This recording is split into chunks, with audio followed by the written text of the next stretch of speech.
गरुड एक अनन्यसाधारण महत्त्व आहे. जसा मंत्र्याकडं राजकारणी लोकांकडं पिया असतो, तसं प्रत्येक देवाच्या सानिध्यात एक अनन्यसाधारण, त्यांना पिये नाही म्हणता येणार, पण अनन्यसाधारण महत्त्व असणारी व्यक्ती. जसं भगवान शिवजीकडे नंदी महाराज होते, तसं काशीतल्या मालकाकडे भगवान गरुड आहेत. आणि या दोघांकडे लिंता दाखवल्याशिवाय पुढचे दोन सापडत नाहीत. नंदीपाशी लिंता दाखवा, तुम्ही अजूनही बघा, भगवान शिवजीच्या मंदिरात गेल्यावर सरळ शिवजीचं दर्शन नाही, आधी नंदी महाराजांचं दर्शन.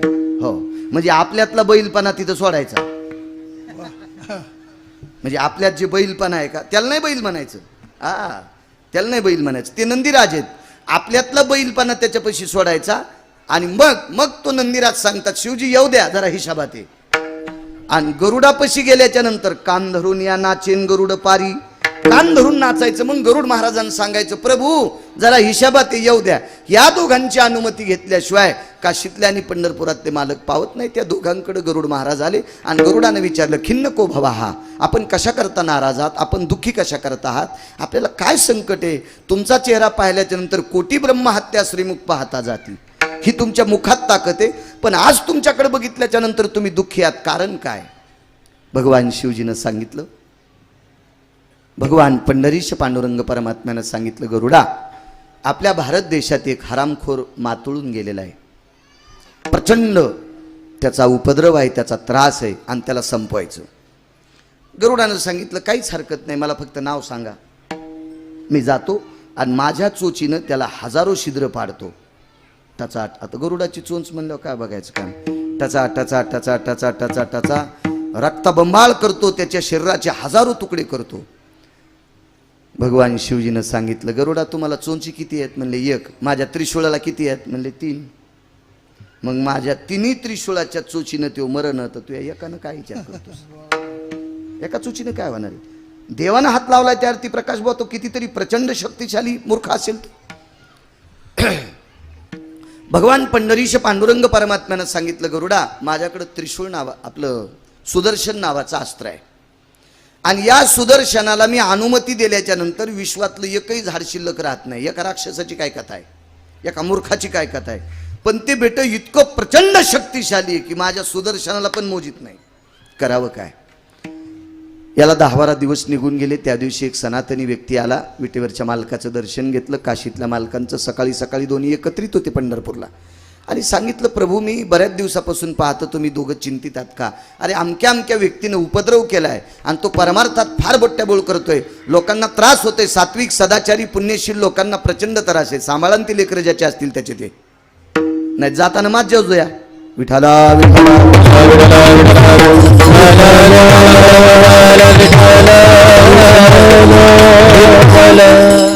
लेकरायचा काय दोष आहे. दोष तो त्याचा नव्हे वाया चाळा, मायबापी वेळा न साधी येली. विठाला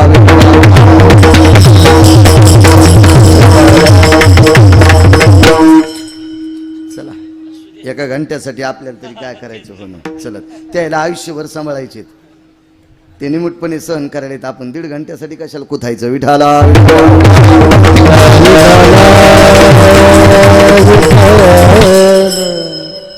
आणि त्या साधूनं सांगितलं, प्रभू तो मरत नाही. होय, एक पर्याय. तो साधू मातून गेलाय तुमच्या 4 लोकांमुळं.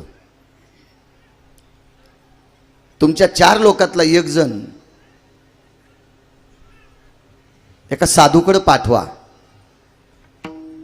हा मूर्ख मरेल. कोण आहे तो. 33 कोटी देवांचा राजा इंद्र. इंद्राला म्हण, तुझ्या कमरेला झालेला वेल्डिंगचा टाका आहे तितका तोडून टाक आणि त्या साधू पुढे तुझी कंबर वाकव. आपल्याला एक ते मानसिकतेचा टाका बसलेला असतो, त्याच्यामुळे आपली कंबर देवापुढं संतांपुढं वाकत नाही. त्याच्यामुळं पंढरपुरातलाही आपल्या पुढं काहीच पाहत नाही, मग काशीतलाही मालक आपल्याकडे बघत नाही. याचा टाका तुटला पाहिजे. सासू सासऱ्याचं दर्शन घेताना कंबर वाकी जा. तुम्ही महाराजाच्या पाया पडताना सासू सासऱ्याच्या नवऱ्याच्या पाया पडत नाहीत. तुम्ही महाराजाच्या पाया पडल्यावर महाराज धोत्रा सगळं जळण. त्याच्यामुळे सगळ्यात मोठं दर्शन नवऱ्याचं, सासू सासऱ्याचं. जो मुलगा आईवडिलाचं दर्शन घेत नाही, महाराजाचं दर्शन घेतो, त्याच्या पापानं महाराज जळण. आईवडिलाचे इतकं दर्शन इतकं मोठं पुण्य कशात नाही. घरातल्या ज्येष्ठ लोकांच्या दर्शना इतकं पुण्य कशात नाही. इंद्राला सांगितलं वाकायला लावा, पवित्र एका तीर्थराजाच्या कडेला एका साधूचा अधिष्ठान एक कुटी आहे. त्या कुटियाच्या बाहेर मातीमध्ये इंद्रानं साष्टांग दंडवत घातला. इंद्र हा 33 कोटी देवाचा राजा आहे. 222 दिवे आहेत त्याच्या गाडीला. 222 मंत्रीपद एकट्याकडंच, एकट्या इंद्राकडे एकट्या. त्याच्यातले 2 सांगू का? सगळे राहू द्या, रिॲक्शन येईल. इंद्रानं मृत्यू नावाच्या फॉर्मवर भोगावती नावाच्या गंगेच्या पाण्याची शाही असती, त्या शाहीनं मृत्यूच्या फॉर्मवर सही केली आणि त्या फॉर्मवर खाली लाल अक्षरात गिरगावकराचं नाव टाकलं की उद्या 12ला गिरगावकर. हो, 1 वाजता व्हॉट्सअपला येते आदरणीय हरिभक्तीपरायण गिरगावकर गेले की लगेच दुसरं टाकतं गेले दिगंबर. यायला तर काही धंदाच नाही. या अभंगाचं कड हो कोणाला टाकावं त्याचं काही मिळच नाही ना. त्या अधिकाऱ्यांना टाकावं लागेल ना की लगेच लगेच लगेच लगेच लगेच. म्हणजे मृत्यूच्या फॉर्मवर इंद्राची सह्या असली, लाखो डॉक्टर जरी गिरगावकराच्या बाजूला असते तरी उद्या 12 वाजता गिरगावकर मरणार. हे पद इंद्राकडं. चला, वरुणो बहे व्याप्ती अमरेंद्रास्त तेवच प्रजन्य हो सुखीप्रदायाम यज्जायते फलद्रुमा मौतिकम जठरानलो तृप्तावसा नैवम गांजा कसम लिखितम. हे काय गांजा फुक्यान लिहिले का? आपलं पोट भरण्यासाठी मोती लागतात, त्याला धान्य म्हणतात. हे धान्य पिकत असतं मातीतून, ही माती पिकत असती वरून ओसरल्याच्या नंतर. आणि वरुणाच्या फॉर्मवर सही केल्याशिवाय ते वरून त्या भागात पाऊसच पाडत नाही. ही सत्ता त्याच्याकडे आहे. अशी 222 पद इंद्राकडे. एवढा मोठा राजा, एक जर मंत्रीपद असलं तर मागं पुढं 2-4 पोलिसाच्या गाड्या असतात. तर 222 पद हजारे महाराज त्यांच्याकडे. ते किती किती थाट असेल. मग रगील बी किती असेल, त्याला वाका वाटत असेल का? सोन्याच्या गावात राहणारा इंद्र कसा वाकेल? पण सांगितलं जोपर्यंत हा वाकत नाही तोपर्यंत देशावरचं संकट जात नाही.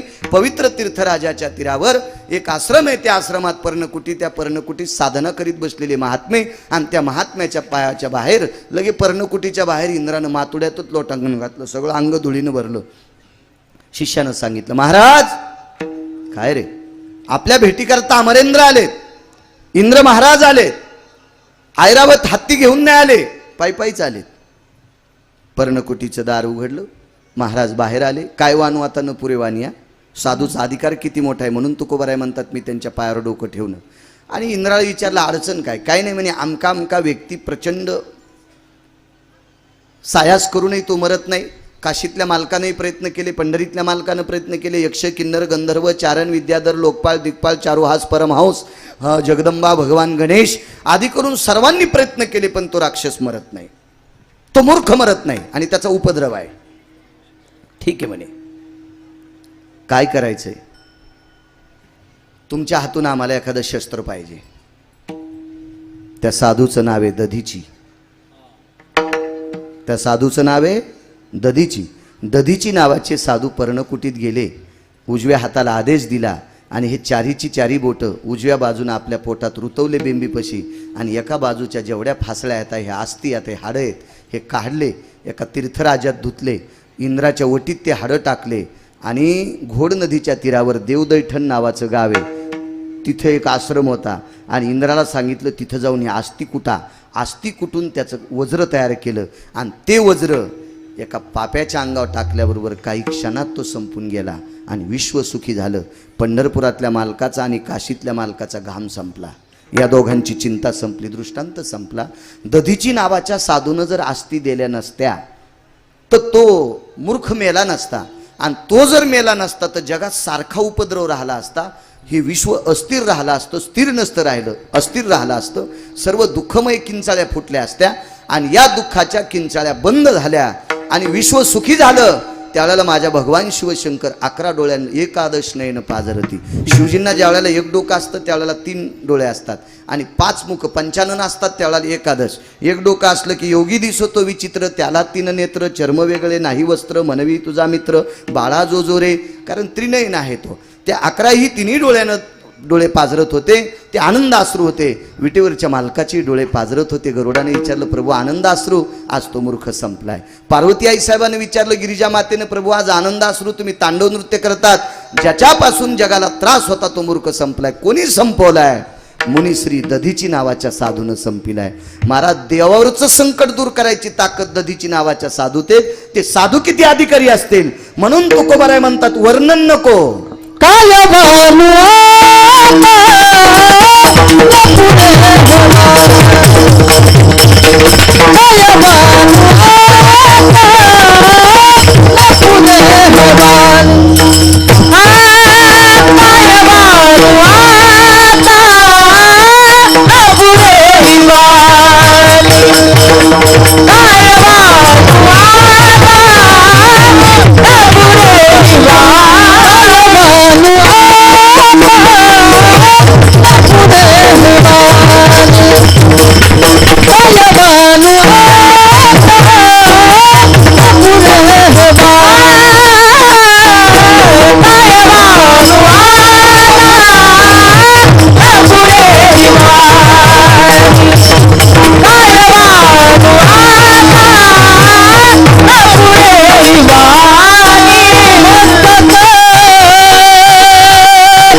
या विश्वात साधूचं फार मोठं अधिष्ठान आहे.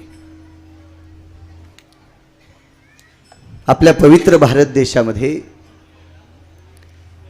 एक सोप्या भाषेत जर सांगायचा झाला तर आपला पवित्र भारत देश स्थिर दोन लोकांमुळे आहे.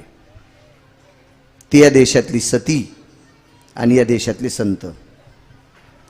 सती आणि संत ज्या वेळेला या देशातली संपत असतात त्यावेळेला देशाचं रान होत असतं. माणसं जरी आपण कपडे घालणारे असेल तरी आपल्यात आणि जनावरात काही फरक नसतो. माणसं माणसं म्हणून जगत असतात तर ती संतामुळे जगतात. आणि हे विश्व स्थिर जर असेल तर तुमच्यात कोणीतरी एखादी पतिव्रता. वैकुंठवासी गुरुवर्य नथुराम बाबा केहाळकर म्हणायचे, तालुक्यातले जिल्ह्यातले लोक आनंदानं 2 टायमाच्या भाकरी खात असतील तर समजायचं त्या भागात सतींचा प्रभाव जास्त आहे आणि संतांचा प्रभाव जास्त आहे. त्या परिसरात सती आहे म्हणजे सात्विक स्त्रिया आहेत, पतिव्रता स्त्रिया आहेत आणि संत सुद्धा आहेत. एवढी मोठी व्याप्ती संतांची. एका बाईला मुलगी झाली एका बाईला. आनंद वाटला. मोठा माणूस होता, त्या भागातला प्रांतीय श्रीमंत माणूस होता. गाई म्हशी सगळ्या काही त्याच्याकडं, धन द्रव्य सोनं नाणं चांदी आदी करून भरगच्च होतं त्याच्याकडं. गडगंज श्रीमंत होता. गावामध्ये परिसरात 10-15 गावात त्याच्या इतकं श्रीमंत कोणी नव्हतं. एवढा मोठा माणूस. पण मुलगी झाली. आनंद वाटला. पहिलीच मुलगी झाली. इतका आनंद की तो आनंद गगनात मावेना. पण 6 महिने काही दिवस झाल्याच्यानंतर तिला एक आजार झाला. त्या आजारानं ती मृत्यू पावली नाही. तिला इतका आजार झाला. त्या आजाराला पुराणाच्या भाषेमध्ये कर्कश नावाचा आजार म्हणतात. आणि त्या कर्कश नावाच्या आजारानं घरातल्या कोण्याही माणसाला झोप येऊ देत नव्हती. एक माणूस तिच्या बाजूला बसलेलं लागायचं. आता आजी आजोबा वयस्कर होते, यांनी दिवसा सांभाळायचं.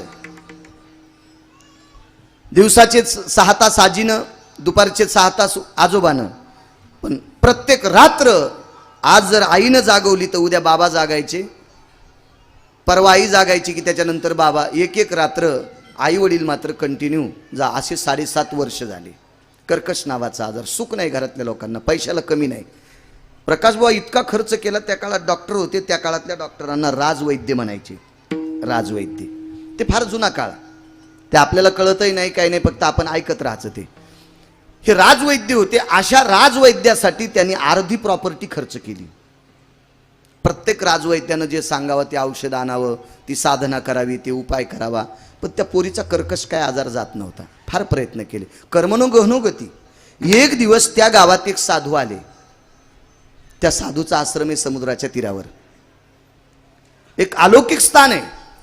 त्याच ठिकाणी त्या साधूने अनुष्ठान केलं, साधना केल्या. विटेवरच्या मालकाचं, काशीतल्या मालकांचं भजन केलं, देवाधिकांचा साधना केल्या, व्रत वैकल्य काय असेल ती दमदमन काय वाटेल त्या प्रक्रिया केल्या आणि त्यात तेच प्राप्त केलं. आणि ते साधू त्या गावात आले. पण साधू ज्याच्याकडे आले त्याच्याकडे घर साधारण घर होतं. परिस्थिती नाजूक होती. पाऊस सुरू झाला. पाऊस सुरू झाल्यामुळं त्या घरात सगळं पाणी साचलं. महाराजांनी कुठं बसावं काय. मग योगायोगानं गावात जो श्रीमंत माणूस आहे, परिसरात 25 खेड्यात त्याच्या इतका श्रीमंत कोणी नव्हता. आणि त्याच्या इथं महाराज मुक्कामाला गेले. पण मुक्कामाला गेल्याच्या नंतर महाराजांनी विचारलं, हे कोण आहेत? माझे वडील. हे कोण? माझी आई आहे. हे कोण आहे? हे आमका पुतण्या आहे. हे कोण आहे? हा भाऊ आहे. हे कोण आहे? ही भाऊजाई आहे. आणि मग तुझी मंडळी कुठे आहे? तुझी पत्नी कुठे आहे? ते म्हणे, माझी पत्नी आणि माझी मुलगी वाड्याच्या पलीकडून एक वाडा आहे, तो वाडा गाईचा वाडा आहे. मोठा वाडा. गाईला सुद्धा वाडा होता, गोठा नव्हता, वाडा होता गाईला पण. आणि त्या वाड्यामध्ये माझी मुलगी आणि माझी पत्नी राहते. महाराजानं सांगितलं, जो स्वतःची बायको हाकलून देतो त्याच्या घरी आम्ही तरी कशाला थांबावं. धर्माचं लक्षण सांगितलं पत्नीच्या बाबतीत. ही आसोवनी तापुली कुरूप जरी झाली, भोगिता तेची भली जी परी. ती आता पाणी ग्रहण केलंस ना, लग्न केलंस ना, मायबापानं तुझ्यासोबत तिचं पाणी ग्रहण केलं नाही, आता तिला आपलं म्हण ना, तिला वाड्याच्या बाहेर का काढून दिलं. धर्माचं लक्षण सांगत असताना आळंदीतले मालक गोड बोलले. म्हणजे त्यांचं गोड बोलणं मोजायला आपल्याकडे ताकद आहे का? ते अक्षरे नव्हती देखा ब्रह्म साम्राज्य दीपिका. ज्ञानोबारायच्या वाणीचं काय मला ते आपण काय, त्यांच्या वाणीनं आपण महाराष्ट्राच्या बाहेर भाकरी खातो, ही श्रीमंती आहे. विठाला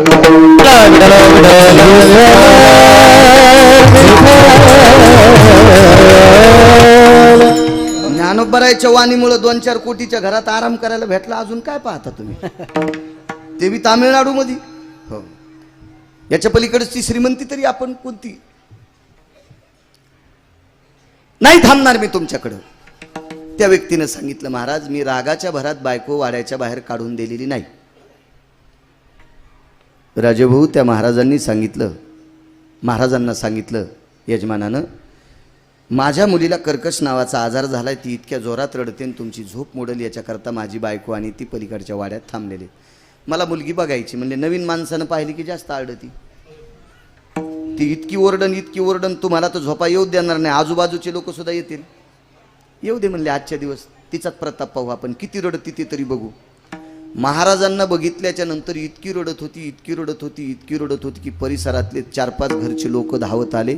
वाडा बंब भरला. मोठा माणूस होता आणि माणसाकडे असलं की सगळं लोक धावत असते.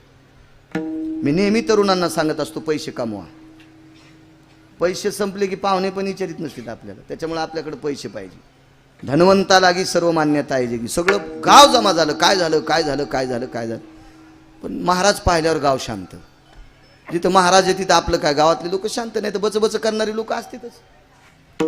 आता सध्या 2 ठिकाणी लय बचबच. माणूस मेल्यावर सरण असताना 4-5 लोक सरण शहाणे, इकून लाकूड लाव, तिकून लाव, तिकडचं काढ. मला असं वाटतं लाकडापेक्षा यालाच घातलं पाहिजे तिथं.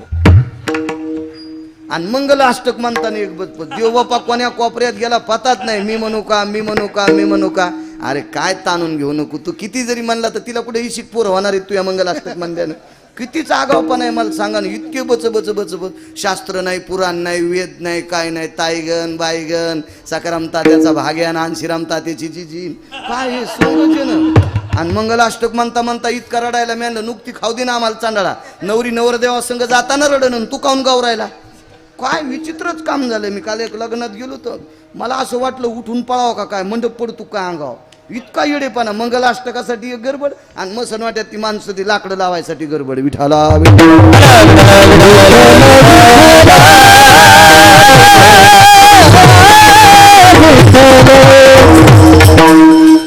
पण एवढी मोठी महाराज पाहिला येईन कोणी काही गडबड नाही केली. हे गपचिकत बसले. एवढा मोठा महात्मा म्हणजे तेज होतो महाराज. त्या वाड्यात ज्या मशाली होत्या त्या मशालीच्या तेजापेक्षा महाराजाच्या चेहऱ्याचं तेज होतं. त्यावर ती किती धर्मनिरपेक्ष महाराज असेल. आणि महाराजाने रडू दिले. तिच्या आईला घेऊन सांगितलं, बाई इथपर्यंत 7.5 वर्षाची पोरगी होती, जडवड होती. आईनं वडिलानं धरली, महाराजाच्या पुढे टेकली. इतक्या जोरात आरडली. महाराज म्हणले, शांत बसा, 1 मिनिटाच्या आत तिचा आजार संपवतो. बाकीचे लोक म्हणले, काय खरं असतं. इतके होते राजवैद्य येत होते, अर्धी प्रॉपर्टी गेली, इतके पैसे गेले, एवढे औषधं खाल्ले, आमकं खाल्लं, काय झालं नाही. महाराजाकडे काय, नुसती कमराला पांढरं शुभ्र एक लंगोटी होती, खांद्यावर एक उपरणं होतं, जटा वाढलेल्या होत्या. महात्मा होते. आणि रडत असताना शेवटी तिच्या जिभेचा शेंडा बाहेर पडला.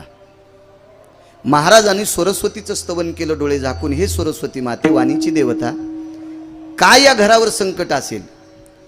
तर महाराजांना चित्रगुप्तानं संदेश दिला, या घरामध्ये घरातल्या वडील लोकांना टायमाला भाकरी न दिल्यामुळं या घरात दुःख देणारी अवलाद जन्माला आली. हो, घरातल्या म्हाताऱ्या माणसांना वेळेला भाकरी दिल्या नाही, सासू सासऱ्याला टायमाला भाकरी दिल्या नाही, घरातल्या ज्येष्ठ माणसांना भाकरी वाचून उपाशी झोपवलं, म्हणून अख्ख्या घराला जागवणारी कन्या जन्माला आली. कारण घरात दूषित लेकरं कधी जन्माला येत असतात, तो पितरांचा शाप असतो.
म्हणून मी नेहमी सांगत असतो, ज्या सासू सासऱ्याने आजोबा पंजोबांनी कष्ट करून आपल्यासाठी संपत्ती कमवली, त्यांची संपत्ती हिसकून घेऊन जर त्यांना त्रास देत असाल तर असल्या अवलादी जन्माला येतात. आहा कटा त्याचे करीती पितर, वंशी दुराचारी पुत्र झाला.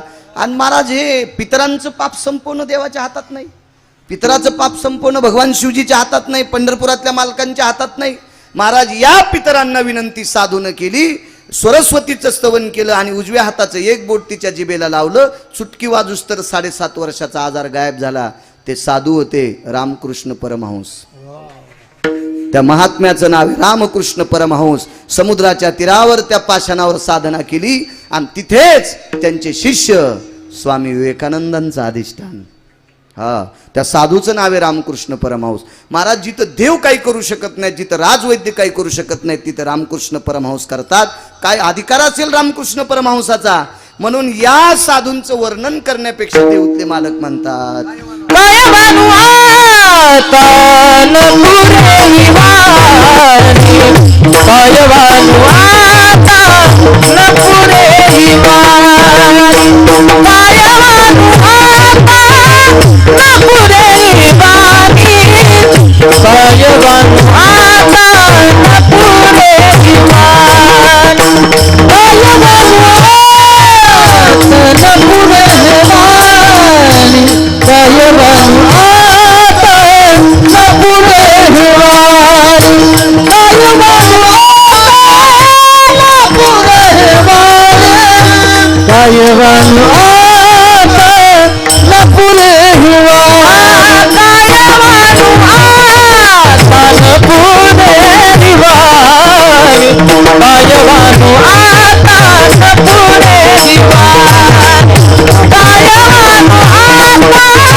विश्व हलवायची ताकद संतात असती, म्हणून मस्तक चरणी ठेवी तसे.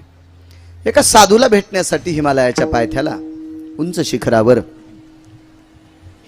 पुढे एक नैनिताल नावाचं अरण्य भारत देशामध्ये, आणि या नैनितालच्या अरण्यामध्ये एका साधूचं अधिष्ठान होतं. त्या साधूला भेटण्याकरता स्वातंत्र्यापूर्वी आपल्या भारत देशातला एक बिल्डर कॉन्ट्रॅक्टदार भेटण्याकरता गेला. मोठा माणूस आहे, प्रचंड श्रीमंती उत्पन्न झालं म्हणून एक सुटकेस भर पैसे, त्यावेळेस एक सुटकेस भर पैसे महाराजांच्या भेटीकरता जाऊन महाराजांना आपण देऊन टाकू याच्याकरता ते श्रीमंत बिल्डर कॉन्ट्रॅक्टदार भेटीकरता गेला. तर त्याला खालून जायला 3 दिवस लागले, तिथं काही वाहन जात नव्हतं. 3 दिवस गेले. महाराजाला बघितल्याबरोबर नमस्कार केला, महाराजांना ओळखलं, आई बोले, सन्मान केला. महाराजाकडे एक पात्र होतं मातीचं, त्या मातीच्या पात्रात पाणी होतं, पाणी देऊन टाकलं, डोक्यावर हात ठेवला. वा, बरी प्रगती केली, चांगलं झालं, संसार चांगला चालला. हिंदी भाषित होते महाराज, तोही हिंदी भाषा, स्वातंत्र्यपूर्वीची गोष्ट आहे. आणि मग बऱ्यापैकी त्याच्यावर इंग्रजांचा प्रभाव सुद्धा होता. त्याला इंग्रज अधिकारी मानित होते, जरा मिळून मिसळून घेत होता, बऱ्यापैकी त्याचं वैभव होतं. महाराजांचं दर्शन घेतलं आणि सांगितलं, महाराज 3 दिवस झालं मी पाणी पेत पेत येतोय, थोडे काही फळं भेटले ते खाल्लेत, आता मला आशीर्वाद द्या, मी निघतो आणि हे तुम्हाला राहू द्या. महाराजांना सांगितलं, काय आणलंस? ते हिंदी भाषेत होते, मराठीत सांगतो, मला काय हिंदी चांगली येत नाही. नाही नाही नको नको नको, आमची हिंदी इधरशी गाडी आहे उधरशी गाडी आहे, गाडी चली गई मैं खाली राहायला. काय करायचं? जिला पिठल्यातले गोळे फुटणं तिनं बासुंदी कशाला करायची आहे का नाही? जिला गौऱ्या नीट लावता येत नाही ती म्हणली मी धिरडे करते, राहू दे म्हणलं मंजुळा, आम्ही तसंच खाऊ, कशाला अडवाणी करते तू. चलत राहत, आपल्याला मराठी येतीनं कशाला आगावपणा करायचा. योग असा आला, महाराजांनी सांगितलं, क्या है इसमें? बोले लक्ष्मी है. बंद करके लाई. बोले लक्ष्मी माता पेटी में बंद करके लाई. उघड्याच्या नंतर ये जड को आप लक्ष्मी बोलते. बोले ये तो जड आहे. हा ठीक आहे म्हणे, तुम्ही सांसारिक माणसा येईलच लक्ष्मी मानता, आणि खरंच आहे ना, आपली तीच लक्ष्मी आहे. ती लक्ष्मी असली तर पप्याची माय जगती, ती लक्ष्मी नसल्यावर कशाने झाकायची पप्याची माय? हो, कशावर लेकर बाळा जगवायचे? आपल्यासाठी तीच लक्ष्मी आहे. साधूचा अधिकार वेगळा आहे, पण साधूनं सांगितलं, मला एवढे पैसे कशा करता देता, तुमच्या कामी येतील. सुटकेस उघडली, त्याचे ते वरचे सगळे ते रबलं, काय आता त्या काळात रबलं नव्हते, पिना होत्या, त्या पिनागिना सगळ्या मोरड्या ते पैसे आथरले, महाराज त्याच्यावर मांडी घालून बसले, पण तरी खालचे खडे टोचूत लागले. अरे कुछ काम के नाही बोले, ह्या पैशाचं काही बिस्तर होत नाही, आथरून होत नाही, हे माझ्या काही कामाचे पैसे नाहीत. महाराजांना सांगितलं, याच्यातले मुठभर पैसे जर धुनीत टाकले, त्याचा जाळ झाला तर थंडीचं वारा आलं तर आपल्याला जरशी गरमी होईल. आता महाराज टाकणार नव्हते, पण असे बचकभर पैसे घेतले आणि धुनीत टाकणार, तेवढ्या अवकाशात बिल्डर म्हणला, साहेब महात्माजी झालो मग क्यों? अरे हे पैसे अंगाखाली घेतले, त्याचं आथरून होईना. आता विस्त्यात टाकले तर थंडी वाजायली, मला जरा गरमी तरी येईल. नाही म्हणले, पैसे भुरकून जळून जात असतात, त्याची गरमी सुद्धा होत नाही. मग याची गरमी बी होत नाही, उष्णताही मिळत नाही, नरम अंथरूणही मिळत नाही. मग काही फळं घेऊन ये. त्यांनी सांगितलं, खाली जायला 3 दिवस लागते तर वरी जायला 3 दिवस लागते, 6 दिवसात फळं. मग फळं बी आणायच्या कामाचे येत नाही, पैसे माझ्या काय कामाचे? हे जशाल तसे उचलन घेऊन जाय, तुला कामी येतील. त्या साधूचं नाव आहे नीमकरोली नावाचे महात्मा. त्या महात्म्याचं नाव आहे नीमकरोली नावाचे महात्मा. एके दिवशी एका पवित्र तीर्थावर तपश्चर्या अनुष्ठान करण्याकरता आले. महाराज काय काय आगळं वेगळं बदलायची ताकद असते लोकांमध्ये. अनुष्ठान एका पवित्र तीरावर करत होते, आणि अनुष्ठान झाल्याच्या नंतर बसलेले तर अनुष्ठानाकरता त्यावेळेला सगळे लोक तीर्थाकरता स्नानाला जायचे. तर मग आपल्या लोकांना काय असतं माहिती आहे का? अक्षिदा लावा, गंध लावा, फुलं टाका. खाला कोण देते? काहीच नाही. अक्षिदाचा फुलाचा गंज पडला, पहिला दिवस, दुसरा दिवस, तिसरा दिवस, चौथा दिवस गेला, पण खाण्याचा काही मेळ नाही. 5व्या दिवशी महाराजांचं दुपारी 2 वाजता अनुष्ठान सुटलं आणि महाराज पर्णकुटीत जात होते. पण पर्णकुटीत जाता जाता तहान लागली आणि पवित्र गंगेच्या तीरावर, त्या गंगेला गंगा म्हणत नाहीत. भारत देशामध्ये 2 सरितेंना गंगा उपमान आहे. एक कावेरीला कावेरीच म्हणायचं आणि नर्मदेला गंगा म्हणायचं नाही. नर्मदेला नर्मदा किंवा रेवा किंवा जटाशंकरी. कावेरीला आणि नर्मदेला गंगा संज्ञात नाही. पुराणामध्ये 2 नद्यांना गंगा ही संज्ञा नाही. आणि गंगा संज्ञा नसणारी नर्मदा मयेच्या तीरावर त्यांनी अनुष्ठान मांडलं. दुपारी 2 वाजता अनुष्ठान सुटलं. कडकडतं तापलेलं ऊन होतं आणि पवित्र नर्मदा मैयाचं पाणी पिण्याकरता गेले. तेवढ्या अवकाशात एक जडीत हात वरी आला पात्रातनं. नर्मदा मैयाच्या पात्रातून एक सोनेरी रंगाचा हात वरी आला आणि त्या हातावर एक पात्र आहे. ते पात्र सुद्धा सोन्याचं आहे. आणि नर्मदा मैयाचा आवाज आला, महात्माजी आज 4 दिवस झालं तुम्ही अनुष्ठान करता, आजचा 5वा दिवस आहे, तुम्ही काही खाल्लं नाही, तुम्ही फक्त तीर्थ म्हणून पाणी पिता. आज तुमच्या अनुष्ठानाची अवस्था मी केली आणि त्याच्यावरलं पात्र उचलून घेतलं. तेवढ्या अवकाशात 150 साधू हजर झाले. 150 साधू हजर झाले. महाराजांनी विचार केला, नर्मदा मैयानं मला एवढी एवढी खीर दिली, गावरान तुपातली, गाईच्या दुधातली, खवल्याची खीर आहे, आता ह्या 50-50 लोकांना कशी पुरण. पण जाऊ द्या म्हणले, आपण 4 दिवस जसे जगलो, आज 5व्या दिवशी आपल्याला दिलं, याच्यात काही बदल उद्या नर्मदा मैया करत्याल, आपण ही एक एक चमचा सगळ्यांना खीर देऊन टाकू. आणि सगळीजण जेवायला बसले. साधू लोकांकडे पात्र असायचे, प्रत्येक अधिकारी लोकांकडे पात्र असायचे, त्यांचा कमलोंडो असायचा, त्यांचं ते कटोरा असायचं. आणि त्यांनी हातपाय धुवून लगेच जेवायला बसले. त्या नर्मदा मैयानं दिलेली पात्रातली खीर टाकत असताना जेवढी टाकली तेवढी पात्रात तयार व्हायची, जेवढी साधूला वाढली तेवढी. सगळे साधू येथेचे जेवले. नंतर निमकरोली नावाचे महात्मा जेवले आणि महात्मा जेवल्याच्या नंतर पात्र धुवायचं नाही. जशाला तसं त्या हातावर पात्र नेऊन टेकलं. मैया आमचं झालंय, पात्र अदृश्य झालं. असं 1.5 वर्ष रोजची रोज नर्मदा मैया पात्र देत होती. असं रोजची रोज 1.5 वर्ष नर्मदा मैया पात्र देत होती. महाराज कल्पना करा, ज्या साधूनं देवाचं भजन केल्याच्या नंतर त्याच्या पोटाची अवस्था या देशातलं तीर्थ करतंय, त्या अर्थी त्या साधूचा दर्जा किती असेल. कायवानो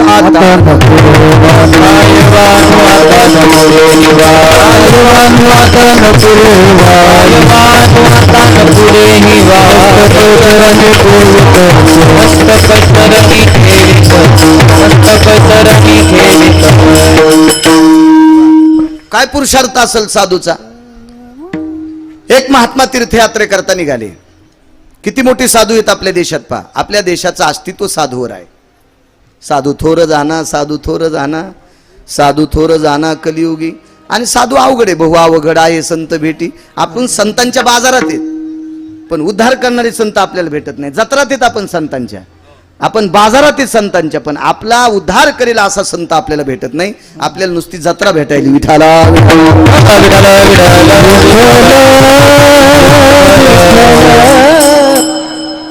तीर्थयात्रे करता साधू निघाले, पण साधूच्या हातात दंड होता. महाराज त्या दंडाचं एक अलौकिक काम आहे. आपल्या पवित्र भारत देशातला एक कोपरा त्या दंडानं सांभाळायचा. 4 कोपऱ्यावर 4 साधू आहेत, त्यांना शंकराचार्य म्हणायचं. भारत देशातल्या 4 कोपऱ्यावर 4 साधू आहेत, ते शंकराचार्य. पण एका कोपऱ्यावरचे शंकराचार्य, त्या शंकराचार्यांचं नाव होतं स्वामी राम.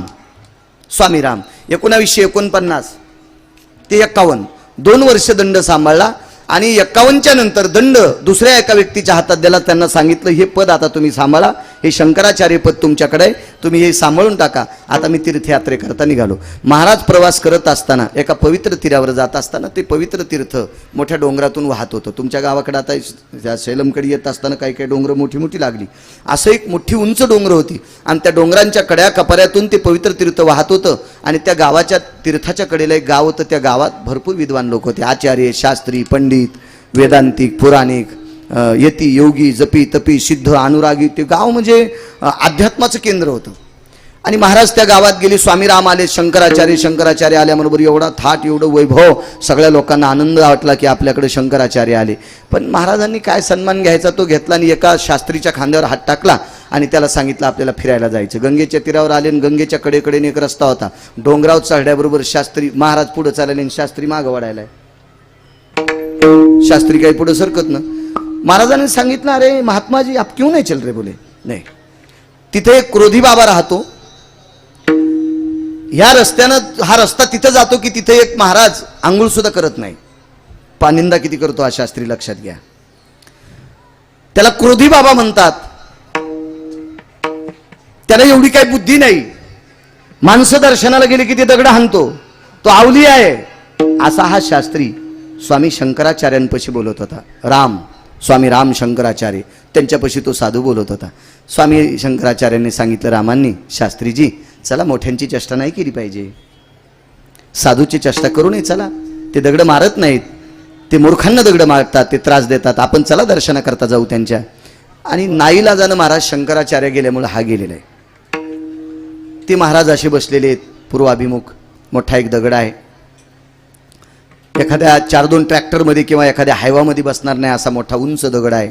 त्या दगडावर ते बसलेत, पूर्वेकडे तोंड आहे, सकाळचे 10 वाजलेत आणि डोळे झाकून भगवंताची साधना करतात. आणि सर्वत्र ऊन पडलेले, पण महाराजांच्या डोक्यावर सावली. काय सिद्ध पुरुष असेल कल्पना करा.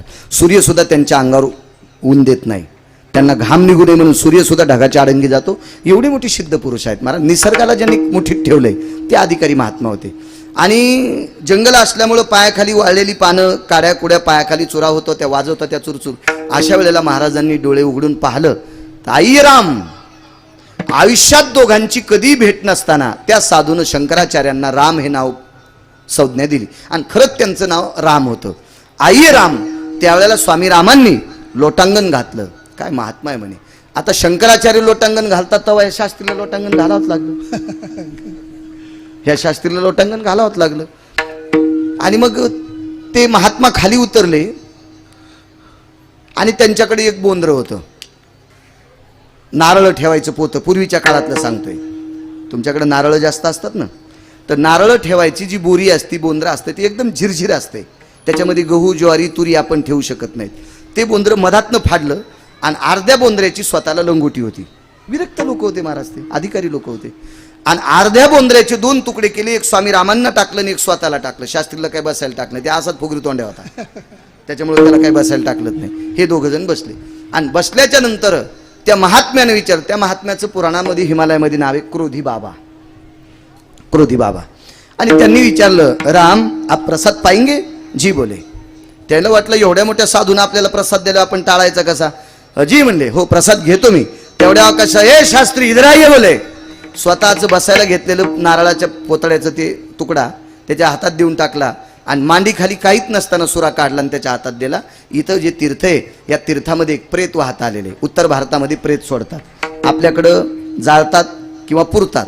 पण उत्तर भारतामध्ये मोठी जर गंगा असेल, समुद्र असेल तर प्रेत सोडून देतात. त्याला सदाव्रत नावाचा विधी. आपल्या भारत देशामध्ये पुराणाच्या वेदाच्या शास्त्राच्या प्रणालीनुसार 3 प्रकारचा अंत्यविधी. त्याच्यापैकी तो अंत्यविधी तिथं एक तरुण मुलगा वारला होता 22-23 वर्षाचा आणि त्याचं प्रेत नुकतंच सकाळी सोडून दिलेलं होतं. ते प्रेत वाहत वाहत वाहत वाहत त्या उताराला आलेलं होतं आणि त्या शास्त्रीला सांगितलं त्या प्रेताच्या उजव्या पायाची मांडी मांस कापून आण, आपल्याला त्याचा प्रसाद करायचा प्रेताची. ह्या शास्त्रीनं का झुरळ मारलं नव्हतं, झुरळ मारलं नाही आणि त्याला मेलेल्या माणसाची मांडी कापायची वेळ आली. बरं आता लक्षात घ्या, मांडी खाली काहीच नसताना सुरा तयार करता येतोय. तो साधू मारणार नाही गेला, भीतीपोटी ते प्रेत कापायला गेला. गेल्याच्या नंतर ते प्रेत ओढलं, त्याचं प्रेत ते मांडी कापली, त्याच्यातलं ते मांस काढलं, ते मांस धुतलं, त्या पोतळ्यात बांधलं. तोपर्यंत इकडे महाराजानं चूल मांडली, लाकडं लावले, अग्निपेटीला त्याच्यात पाणी टाकलं, पाणी उकळतंय. ह्या माणसाच्या मांसाचे तुकडे त्याच्यात शिजवायला टाकले. मला इतकं माहिती आहे, आपल्या पवित्र भारत देशातला मुसलमान सुद्धा वानर खात नाही. आपल्या भारत देशामध्ये मुस्लिम समाजाचा माणूस सुद्धा वानर खात नाही. तर माणूस कसं खातील लोक? आपल्या भारताचं सांगायलो, बाकीचं नाहीच कायचं आपल्याला. फक्त आपल्या भारत देशामध्ये या देशातला मुस्लिम समाजाचा माणूस सुद्धा वानर खात नाही. वानर तर माणूस खाणं कसं शक्य आहे? आणि ते तर भारतातले साधू आहेत. ह्या शास्त्रीने विचार केला, काय कल्पना करावं म्हणे, आता काय शोभतंय क्या महाराज लोकायला. पण चला म्हणे आपण काही डोकं लावायचंच नाही, कारण यानं रस्त्याने केलेली निंदा तिथं आल्या आल्या सांगितली. म्हणजे साधू त्रिकाल ज्ञानी आणि त्रिकाल ज्ञानी लोक माणसाचं मांस कसं खातील. त्याने विचार केला, जाऊ द्या यांच्यासोबत आपलं काय होईल ते ठरवून घेऊ. ते मांस आणलं, त्याच्यात शिजत घातलं, पांगऱ्याच्या पानाची पानं आणली झाडाची, त्याच्या पंतराळ्या 3 केल्या आणि जेवताना त्याला विचारलं, आपको होना क्या. तर ते म्हणला, बाप्पा आयुष्यात आपण झुरळ मारलं नाही आणि मेलेलं माणूस कसं खायचं, मेलेल्या माणसाचं मांस कसं खायचं. नाही बोले, आपको नाही होना. ठीक आहे बोले, 2 पात्र लगा दो. एक पात्र शंकराचार्य स्वामी रामांना टाकितलं साठेबुवा आणि एक पात्र स्वतः क्रोधी बाबानं स्वतःला टाकिलं. तर त्या शास्त्रीने विचारलं, स्वामीजी आप प्रसाद पाएंगे? जी. मग ते म्हणलं, शंकराचार्य खाते तर आपली काय कथा आहे. नवरदेव पिठलं भाकरीवर समाधान मानायला, सोकाने म्हणला मला गुलाबजामुन पाहिजे. लोक म्हणले रूम ने ना आणू. नवरदेव पिठलं भाकरीवर समाधान, सोकाने कशाला आगावपणा करायचा. वरमाई पिठलं भाकरी खालीन, वरांनी म्हणले आम्हाला बासुंदी पाहिजे. आता कशी बासुंदी भेटल? नवरदेवाची आई आहे ना, ती पिठलं भाकरी खालीन. आता एवढे मोठे शंकराचार्य जर ते प्रसाद स्वीकारित असतील तर शास्त्रीची काय कथा आहे तिथं. पात्र त्यानेही सांगितलं, महाराज मलाही पात्र द्या. महाराजांनी सांगितलं वाढ. ते म्हणलं कसं वाढा होईत का गरम गाडगं, त्याच्यात पळी नाही, चमचा नाही, काय नाही, काय नाही, ते हातानं कसं धरावं, कपडा नाही, काय नाही, सगळे हात भाजतील, नाजूक शास्त्री नको म्हणले. ते क्रोधी बाबा स्वतः उठले आणि महाराजांनी विस्त्यासारखं तापलेलं गाडगं हातात धरलं. तर शास्त्री म्हणला अरे बाप रे, हात चिटकत येते यांच्या हातात. महाराज ते अलौकिक साधू होते. निसर्ग ज्यांनी मुठीत दाबलाय त्या लोकांची काय कथा आहे. आणि महाराजांनी पहिला प्रसाद शंकराचार्य स्वामी रामांच्या पात्रात वाढला. तर ते शास्त्री लांबून पाहत होतो ना, असं तोंडाला कपडा लावित होतो. बापरे, माणसाचं मांस कसं दिसत असेल बापा शिजल्यावर, मेलेल्या माणसाचं प्रेताचं मांस कसं शिजू दिसत असेल. पण त्या पात्रातून रिचवल्याच्या नंतर ती खीर पडत होती. मांस नाही. स्वतःच्या पात्रावर घेतलं, शंकराचार्यांच्या पात्रावर टाकलं आणि त्याच्याही पात्रावर टाकलं. येथेच खाल्लं. आणि जेवण झाल्याच्या नंतर त्या शास्त्रीला सांगितलं आता उरलेला प्रसाद गंगेला नेऊन दे. तो गाडग्यात पाहिलं तर मांसाचे तुकडे येतं. त्या गाडग्यात पाहिलं तर मांसाचे तुकडे, पात्रावर घेतलं तर खवल्याची खीर आहे. त्यानं हाताची बोट तोंडात नाही घातली, पायाचा अंगठा तोंडात घातला. काय प्रकारे त्याला कल्पनेची बाधा झाली. जे प्रेत आलं ते त्याला त्याच्या डोळ्याला दिसत होतं. साधूसाठी प्रेत नाही. महाराज ज्याच्या अंतकरणात अहंकार आहे, ज्याच्या अंतकरणात क्रोध आहे, ज्याच्या अंतकरणात द्वेष आहे, ज्याच्या अंतकरणात मत्सर आहे, ज्याच्या अंतकरणात विरस आहे, ज्याच्या अंतकरणात दुसऱ्याविषयी पाप आहे, या माणसाला गावरान सूप सुद्धा मांसासारखं दिसते. म्हणून तर म्हणले कल्पनेची बाधा न हो कोणे काळी, ही संत मंडळी सुखी असो. आणि ते सगळं पात्र महाराज पवित्र गंगा ती पात्र घेण्यासाठी आली. आणि त्या क्रोधी बाबानं सांगितलं राजा ते प्रेत नव्हतं, ते तुझ्या डोळ्याला भासत होतं. ते प्रेत नव्हतं. जसं मृगजळ पाण्यासारखं वाटतंय तसं प्रेत ते आलेलं फळ तुला प्रेतासारखं वाटत होतं. दृष्टांत संपला. महाराज एका शास्त्रीला, एका आचार्याला, एका पंडिताला प्रेत वाटावा पण ते प्रेत नसावा, ही संज्ञा ज्यानं खरी करून दाखवावा. ते क्रोधी बाबा किती अधिकारी.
काय पुरुषार्थ आहे साधूचा. एका बाईला 3 मुलं झाले माझ्या माईनं. 3 मुलं झाले. त्याच्यातली 2 मुलं थोडी बुद्धिजीवी होती. वाणीचा प्रभाव होता. ती मार्केटमध्ये कामं करायची, पैसे कमवायची. आई वडिलाला आनंद वाटला. पण प्रकाश बुवा एक मुलगा प्रचंड काम करायचा पण पैसे मागायची क्षमता नसल्यामुळे लोक त्याला देत नव्हते. काम करायचं. विचारानं थोडा मठ्ठ विचाराचा होता. कालांतरानं घरातल्या सगळ्या मुलांनी माणसांनी त्याला हाकलून दिलं. आई वडील आजोबा पणजोबा भाऊ भाऊजया सगळ्यांनी हाकलून दिलं. तो प्रांत सोडून पश्चिम महाराष्ट्रात पोहोचला. साधूचा पुरुषार्थ किती मोठा आहे बघा. काय वानवाता न पुरेवानी. आणि पश्चिम महाराष्ट्रामध्ये देहू नावाचं गाव आहे आणि देहू गावामध्ये तो 4 वाजता पोहोचलेला आहे. बंद्या गावात फिरला. अंगावर कपडे मळकट आहेत, धष्टपुष्ट शरीर आहे. लोकांना भीती वाटायची. अपरिचित व्यक्ती आहे, गुंड आहे का, कशा करता आलाय, आपल्या घरी चोरी करेल का. पुढे व्हा, पुढे व्हा, पुढे व्हा, पुढे व्हा, पुढे व्हा. बरोबर पवित्र इंद्रायणीच्या पात्रात पोचला. तापून गेलेला होता दिवसभर, उन्हाळ्याचे दिवस होते. पवित्र त्या तीर्थराजामध्ये स्नान केलं इंद्रायणीच्या मातेच्या पात्रामध्ये. यथेच्छ पाणी पेला. तिथंच वाळवंटात बसला. मंदिरातनं चिपळीचा आवाज येत होता. त्या मंदिरामध्ये देहूतले मालक भजन करत होते. श्रीमंत श्री जगद्गुरु तुकोबराय. आणि अंधार होता पूर्वीच्या काळात. ही लाईटची याची व्यवस्था नव्हती. 450 वर्षापूर्वीचा काळ आहे तो. त्या मंदिरात प्रवेश केला. कुठेतरी मंदिरात एक दिव्याची वात होती. तेवढ्या वातीचा प्रकाश साजूकसा मंदिरात पडलेला होता. एका कोपऱ्यात एक मशाल लावलेली होती. तुकोबराय भजन करत होते. भिंतीला टेकन देऊन भजन ऐकत होता. काय पुरुषार्थी असेल त्याला तुकोबरायचं भजन ऐकायला भेटलं. असू दे गरीबी. हाकलून दिले घरच्या लोकांनी, कुटुंबातल्या लोकांनी हाकलून दिले. पण किती पुण्यवान असेल की ज्याच्या कानाला तुकोबरायचं भजन ऐकायला भेटायला. भजन ऐकलं, आनंद वाटला. तुकोबरायनी विना अडकवला, चिंपळी कमराला खोसली आणि वापस जात असताना पाहिलं तर भिंतीला टेकन देऊन एक व्यक्ती बसला. को बाबा, आपण कोण आहात. मी वाटसरू आहेत. कुठून आलात. अमक्या ठिकाणी. कुठं जायचंय माहित नाही. आलात कुठून, गावाचं नाव सांगितलं. कोण आहात स्वतःचं नाव सांगितलं. कुठं जायचंय माहित नाही. कसं जगणार ठरवल देव. तुकोबरायने सांगितलं थांबा, आजचं काही जेवणाचं सकाळपासून काही नाही. तुकोबराय त्याच्यापाशीच बसले. तेवढ्यात तुकोबरायला घरून निरोप आला, चला जेवायला. तुकोबरायकडे जेवढी माणसं तेवढं एक एक पानगं तयार झालं. पानगं म्हणजे छोटीशी भाकरी, मोठी नाही, लहानशी भाकरी होती. आणि तुकोबराय घरी आले आणि घरच्यांना सांगितलं माझ्या वाट्याची जी भाकरी ती एका वाट सुरळं देऊन टाका. आणि तुकोबरायने स्वतःच्या वाट्याची भाकरी त्या सद्ग्रस्ताला दिली. त्यानं ती खाल्ली. पुन्हा तितक्या अंधारात जाऊन खाली पाणी प्याला. मंदिरात येऊन थांबला, चला आजचं धकलं. दुसऱ्या दिवशी तुकोबराय स्नानाला जायच्या अगोदर इंद्रायणीच्या पात्रात स्नान केलं आणि मंदिरात येऊन बसला. तुकोबराय स्नान करून आले. मंदिरात पहाटेचं भजन होतं. ते भजन त्यानं ऐकलं आणि तुकोबरायचा भाव जागा झाला. आणि तुकोबरायने लक्षात घेतलं आता याचा आपण सत्कार करू. तुकोबरायने तुळशीच्या मंजुळाचा हार त्याच्या गळ्यात घातला. इतका अलौकिक माणूस होता. महाराज घरच्या लोकांनी का काढून दिला असेल देव जाणे. पण तुळशीच्या मंजुळाचा हार प्रकाशभाऊ गळ्यात घातल्याबरोबर त्यानं ठरवलं आजच्या दिवसभराचा आपला ताण संपला. दिवसभर हारच खाऊन टाकू. तुळशीच्या मंजुळाचा हार खाऊन टाकू आपण. दिवसभर खाऊन टाकू. पण हार दिल्याच्या नंतर तुकोबरायने एक नारळ देऊन टाकलं. ते म्हणला उद्याचा ताण मिटला.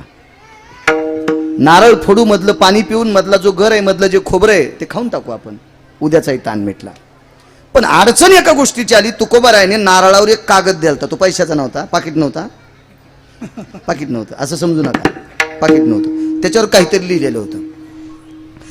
त्यानं सांगितलं महात्माजी मला तुम्ही तुळशीच्या मंजुळाचा हार दिलाय. आज दिवसभर हा हार खाल्ला की पोषक आहे. महाराज तुळस किती पवित्र आहे या देशातल्या मुसलमानांना पण कळाली. या देशातल्या मुसलमानांना सुद्धा कळाली. नामदेवरायचं लग्न बिदरला झालं तर बादशाच्या दरबारात तुळस होती. कारण आपली लग्न तुळशीशिवाय लागत नाहीत. आपल्या बघा लग्नात बायका तिकडच्या 4-5 इंनी इकडच्या 4-5 इंनी इतकं पाणी घालतात की तुळस पाण्यानंच जळती आणि त्या कॅमेऱ्यानं जळती. पुन्हा नाही ना मग, पुन्हा नाही. आणि लावली तुळस तर तिच्या बाजूला शिळी बांधी त्यात, म्हणजे तिच्याच शिळी खाऊन टाकी ती तुळस. फक्त लग्नात कॅमेऱ्यापुरती तुळस. त्याच्यामुळे ती तुळस म्हणली मला वाचायचं नाही. बादशाच्या दरबारात तुळस. आणि दुसरी गोष्ट आमच्याकडे बुबू नावाची मुसलमानी येत होती प्रकाशभाऊ. ते आमची ते दाळीदुळी करायची. तिने एक दिवस सांगितलं महाराज तुलसी के पत्ते होना. बोले यही तुलसी है. काय के वास्ते होना. बोले टीवी पे रेडियो पे लोग बातें कर रहे तुलसी के पत्ते पानी में डाल के उबाल के पीने से बोले कोरोना नहीं होता. 65 वर्षाची मुसलमानाची बाई तुळशीची पानं उकळून कोरोनात पेत होती. तिला कोरोना झालाच नाही. म्हणजे या देशातल्या मुसलमानाच्या 65 वर्षाच्या बाईला सुद्धा तुळशीचं महत्व कळत आहे. आणि आपल्या गंध लावणाऱ्याच्या बायकायला कळत नाही किती शोकांतिक आहे. यायला चंद्रभागेत पुरलं तरी मोक्ष नाही. विठाला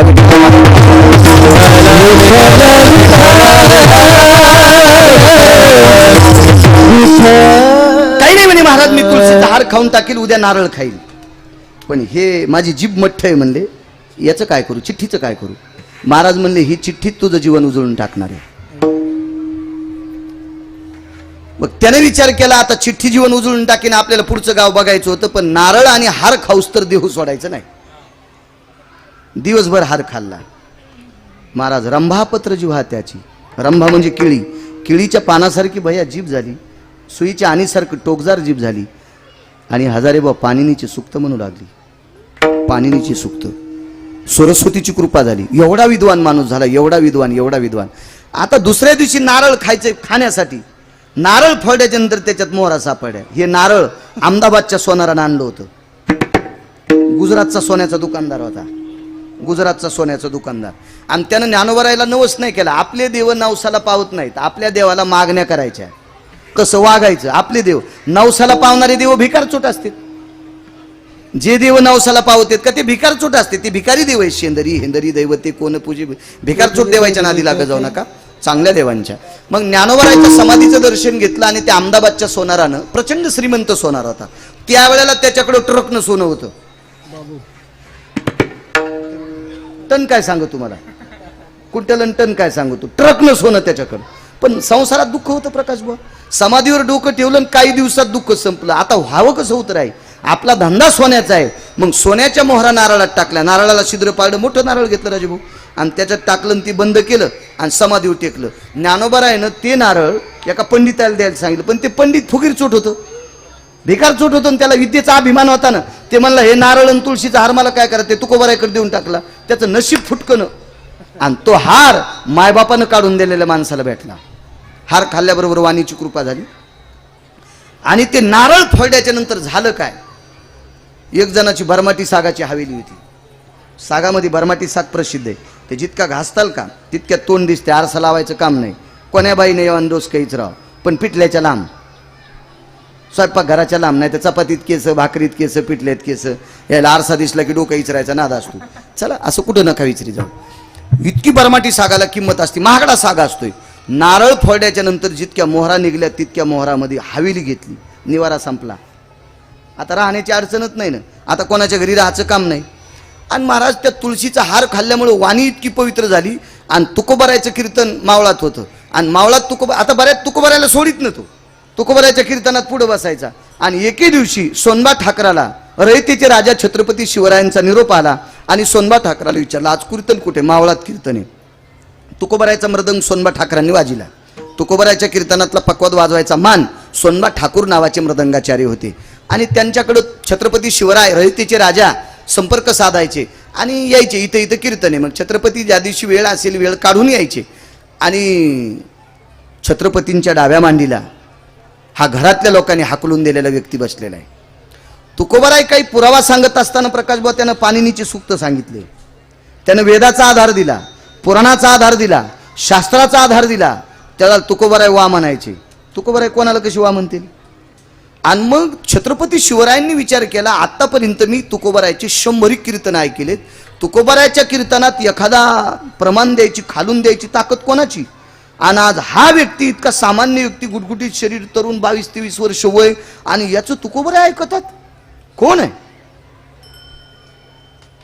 1-2 कीर्तन ऐकली, पण तो मनातच बसला छत्रपतींच्या, रयतेचे राजा छत्रपती शिवरायांच्या. आणि एके दिवशी तुकोबाराय सोबत छत्रपतींना जेवायचा योग आला. जेवता जेवता छत्रपतींनी सांगितलं, महाराज हे देऊन टाकता का आम्हाला.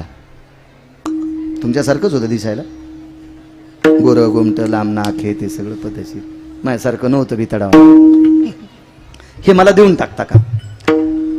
तर तुकोबारायांनी विचारलं, महाराज तुमच्या करता कशा करता. माझ्याकडं जगदंबेचं अधिष्ठान आहे, आदिशक्तीचं. छत्रपतींकडे जाज्वल्य अधिष्ठान होतं जगदंबेचं. महाराज मूर्ती छत्रपतींना तलवार देती ती आरती ती देवी दगडाची कशी म्हणता येईल, चेतन अधिष्ठान. आणि त्या देवघरातली पूजा करण्यासाठी माणूस हालगर्जीचा पाहिजे नाही, विद्वान पाहिजे. म्हणून आमच्या देवघरातली पूजा करण्यासाठी यांना आम्हाला देऊन टाका. भाकरीसाठी बेजार हो, भाकरीसाठी बेजार, राहण्यासाठी बेजार, घरातल्या लोकांनी काढून दिले प्रकाश बुवा. तुकोबारायांनी हार देऊन टाकला. हार कुठाला होता माहिती आहे का? माऊली महावैष्णव ज्ञानोबारायांच्या समाधीवरचा होता. हार कुठाला होता? ज्ञानोबाराय कोण? ज्ञानी यांचे राजे. जिथं ज्ञान हात टेकते तिथं ज्ञान सुरू होते. ते ज्ञानोबाराय. भाषा किती? 56 भाषेचा हे महाराज ज्ञानाचे सागर आहेत ज्ञानोबाराय. आणि त्या ज्ञानोबारायच्या समाधीची संवेदना, स्पर्श, सेन्स त्या हारात आहेत. आणि तो हार खाल्ल्याच्या नंतर ब्रह्मकन्या सरस्वतीची कृपा झाली. महाराज जगातलं सगळं ज्ञान खालीवरी. इतकी मोठी ताकद. आणि समाधीवरचा नारळ त्या मोहरानं निवाऱ्याची व्यवस्था झाली. आणि ज्ञान असल्या भाकरीची अडचण असते का? ज्ञान असल्या भाकरीची अडचण. रेल्वेत गाणे म्हणणाऱ्याने बंगले बांधले. मया झोपडी जा बांबुलई किडका, मई झोपडी मोडल वर का. मया झोपडी जा बांबुलई किडका, मई झोपडी मोडल वर का. माझ्या बाजूला 7व्या क्रमांकाचा त्याचाच बंगला आहे. हो हो 70 लाखाचा बंगला बांधला त्याने. रेल्वेत डब्याव गाणे. पकवाद नाही, टेमकी नाही, काय नाही, काय नाही, ढोलकी नाही, तुंतुन नाही, काय नाही, काय पकवाद तर नाहीच. रेल्वेत पकवाद कसं वाजत आहे? डबा डबा रोगरचं डबं रिकामं झालेलं औषधाचं. त्या डब्यावर गाणे माजून 70 लाखाचा बंगला बांधलाय. तर सरस्वतीची कृपा झाल्या भरमाटी नाही भेटायची का? भाकरी का नाही भेटायची? दृष्टांत संपला. ज्ञानोबारायच्या समाधीवरच्या नारळानं वैभव लौकिक, पण ज्ञानोबारायच्या समाधीवरच्या हारानं अंतकरणातलं वैभव वाढलं. आणि या देशातले रयतेचे राजा छत्रपती शिवराय, ज्याला मायबापानं काढून दिलं, त्याला रयतेच्या राजा छत्रपती शिवरायांनी घरच्या देवघरातला पूजेचा मान देऊन टाकला. हा ज्ञानोबारायचा पुरुषार्थ आहे. म्हणून मालक म्हणतात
किती गोड, किती गोड.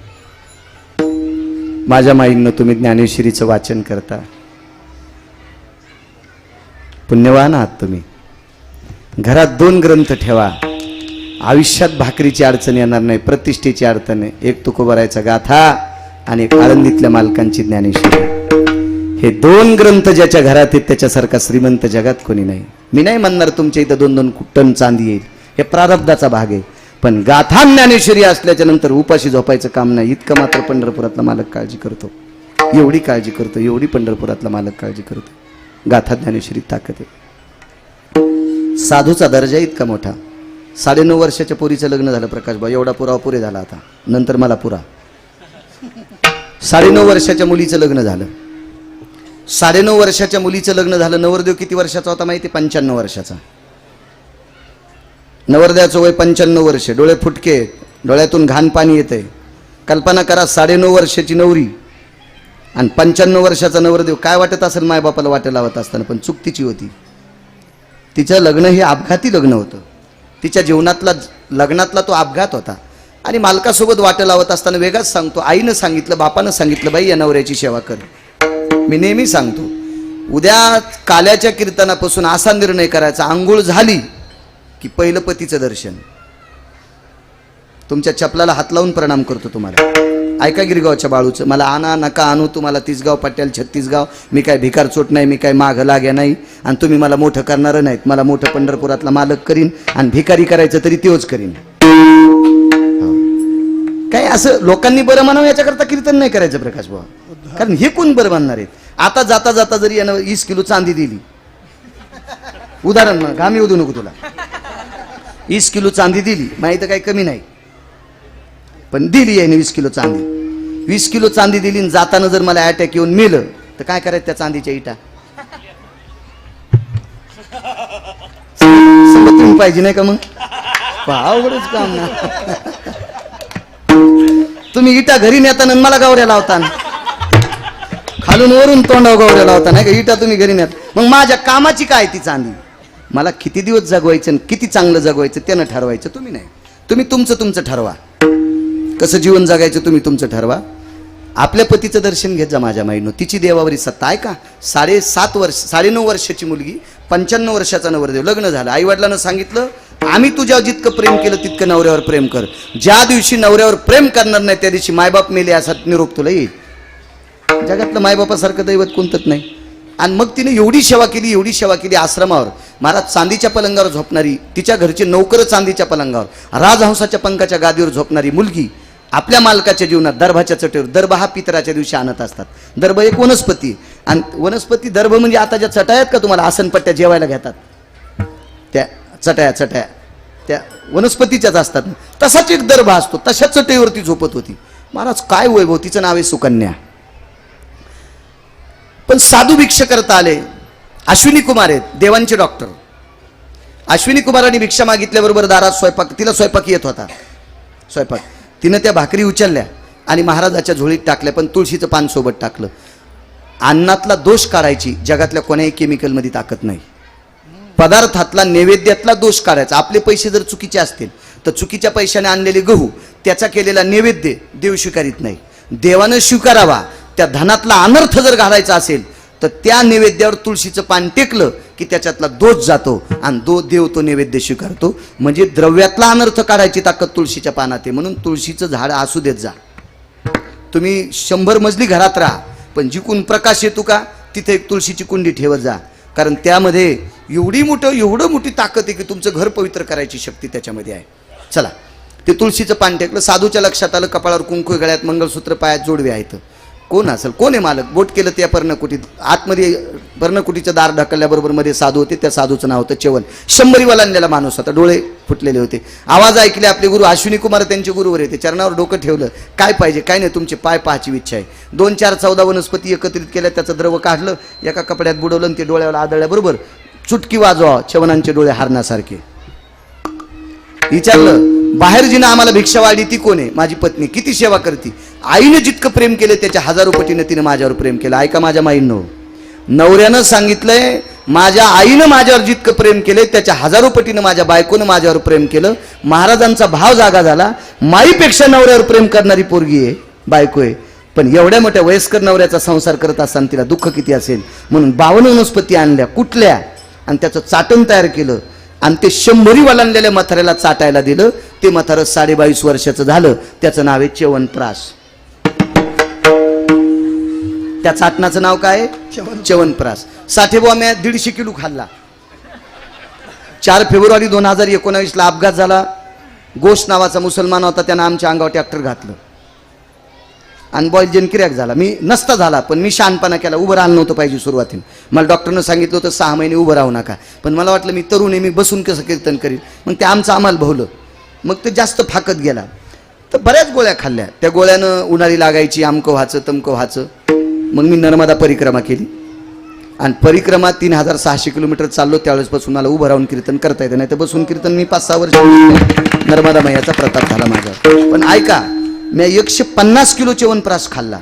मग वजन जास्त वाढलं, बॉयलजन नाही नीट झाला. आणि च्यवनप्राश खाल्ल्याच्या नंतर 100 वलांडलेला महात्मा 22.5 वर्षाचा झाला.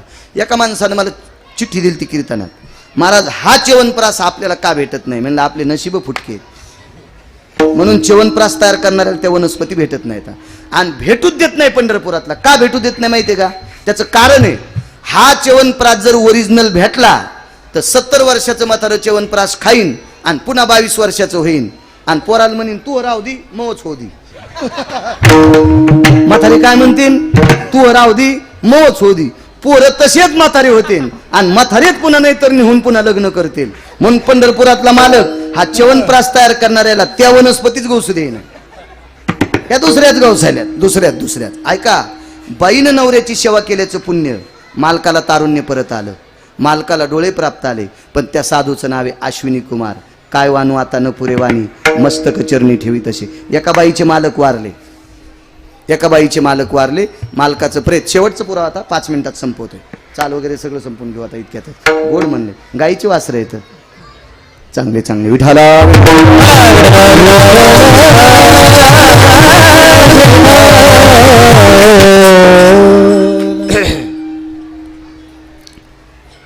मालकाचं प्रेत एका गंगेत ठेवलंय. खाली लाकडं वरे लाकडं गौऱ्या लावल्या. हे तर कळतंय ना तुम्हाला. मेलेल्या माणसाला लाकडात सरपणात जाळतात, गौऱ्यात जाळतात. बाईच्या हातात सूप आहे. बाईच्या हातात जीवनभर सूप असावा. सूपदान असायचं पूर्वीच्या काळात. सुपानं दान करायचे. धान्य पाखडायला सुद्धा सूप लागतंय. आणि पूर्वीच्या काळातल्या काही महिलांच्या हातात शेवटी सूप यायचं. म्हणजे सती जात होत्या. सती निघत नव्हत्या, सती जात होत्या. आता सतीची प्रथा बंद झाली आपल्या कायद्याने. भारतीय कायद्यामध्ये सतीची प्रथा बंद आहे आणि बंदही करू नका. कायद्याचं अंमलन करा, कायद्याचं पालन करा, कायद्याच्या विरोधात जाऊ नका. तो काळ वेगळा होता. ज्या त्या काळात ज्या त्या गोष्टी चालत होत्या. आता ते शक्य नाही. हातामध्ये सुपे आडवं कुंकू लावलंय. रस्त्यानं सुवासनीला वाण देत चालली. पण एक तिला आगळं वेगळं दिसलं. घर एक पांढरं शुभ्र कलर लावलेलं घर आहे बया. त्या घरामध्ये आतमध्ये बसलेला गोल टोपीचा माणूस आहे. त्याला दाढी येत मिशन आहे. त्याला काजी म्हणायचं. गोल टोपी घातलेली, मिशन आहेत बुवा, दाढी आहे आणि गोल टोपी. मुसलमान आहे, काजी धर्मगुरू आहे त्यांचा. पण त्या वट्ट्यावर मजितीच्या त्या घराच्या वट्ट्यावर सनातनी साधू बसच्या. ते तुमचं पोट किती मोठं आहे, ते किती पवित्र आहे. रत्नाची खान. ते तुमचं पोट किती मोठं आहे, ते किती पवित्र आहे. रत्नाची खान आहात तुम्ही. देशाची ओळख आपल्या भारत देशाची स्त्री आहे. चला, त्या स्त्रीने विचार केला मालकासोबत सतीनं देखील आग्न. सतीच्या आधी आधी शरीर जळते मग कपडे जळतात. मेलेल्या माणसाचा आधी कपडा जळतो मग शरीर जळते. पतिव्रता स्त्रीचा आधी शरीर जळते आणि मग कपडा जळत असतो. सतीनं देखील आग्न. एवढा मोठा पुरुषार्थ सतीचा जळत असतो. सतीनं देखील आग्न. एवढा मोठा पुरुषार्थ सतीचा असतो. आणि तिने विचार केला कळत नकळत जर काही घडलेलं पाप असेल तर मालकासोबत ते पाप घेऊन जायचं. स्त्री सती जाता हो.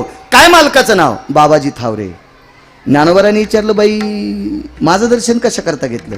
पाप जाळण्याकरता. ज्ञानोबारांनी स्वतःला चिमटा घेतला. यमधर्मानं जर हिला विचारलं सती जाता जाता मी ज्ञानोबाराचं दर्शन घेऊन आले तर आपल्या भक्तीचा पुरुषार्थ काय?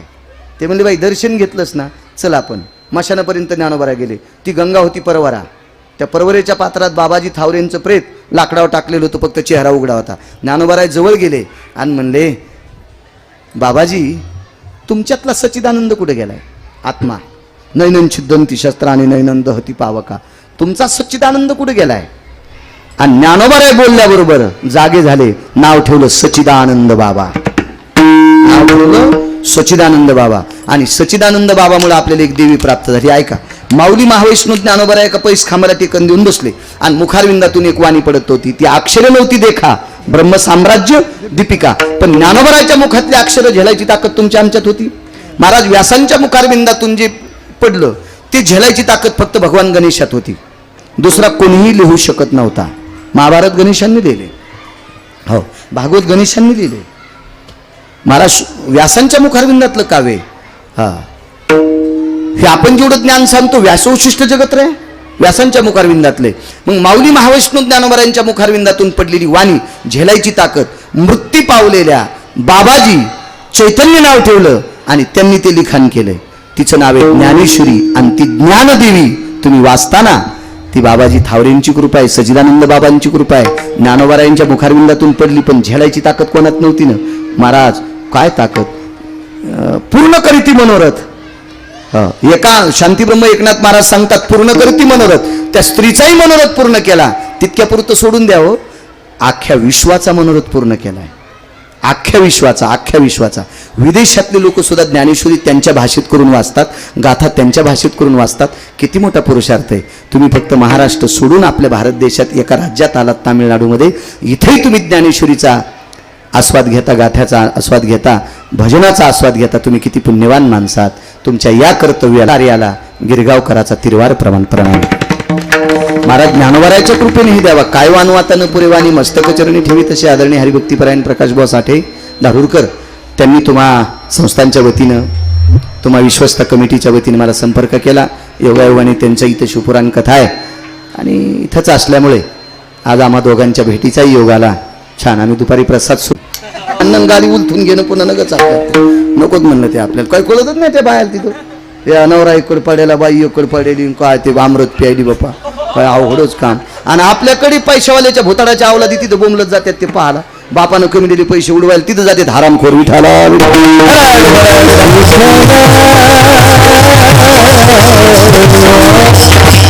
राजो, याच गोव्यामध्ये 19 लाख रुपये पोरीच्या वाढदिवसाला खर्च करणारा माणूस पाहिला. 77 लाख मलेशियामध्ये स्वतःच्या वाढदिवसाला खर्च करणारा आपल्या महाराष्ट्रातला माणूस पाहिलाय. मलेशियात 77 लाख स्वतःच्या वाढदिवसाला खर्च केलेत. असे मी नाना प्रकारचे नालायक पाहिले. तुम्ही त्या राज्यातून या राज्यात ज्ञानोबारायच्या आणि तुकोबारायच्या भक्तीचा सुगंध दरवळतात. तुमच्या या पुरुषार्थाला प्रणाम. तुम्ही किती श्रीमंत, किती पैशावाले, किती गरीब हे नाही बघायचं. 77 लाख एखादा हरामखोर जर मलेशियात वाढदिवसाला खर्च करीत असेल, बापाची पित्र घालीत नाही तो भाडवा. त्याला काय, त्याचं काय होतं, त्याचं नाव तरी कीर्तनात कशाला सांगायचं.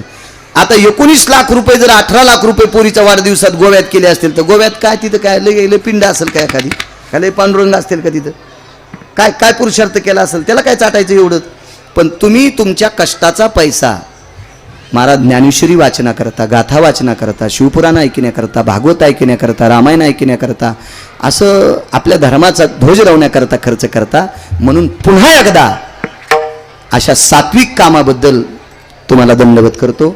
माझ्या मायमावल्यांनो, ज्ञानेश्वरीचं वाचन करा, गाथ्याचं वाचन करा. म्हणजे तुम्ही जर वाचिलं तर हे उद्या लेकरं वाचितील, ह्या मुली वाचितील आणि संस्कृती जिवंत ठेवायचं काम करतील.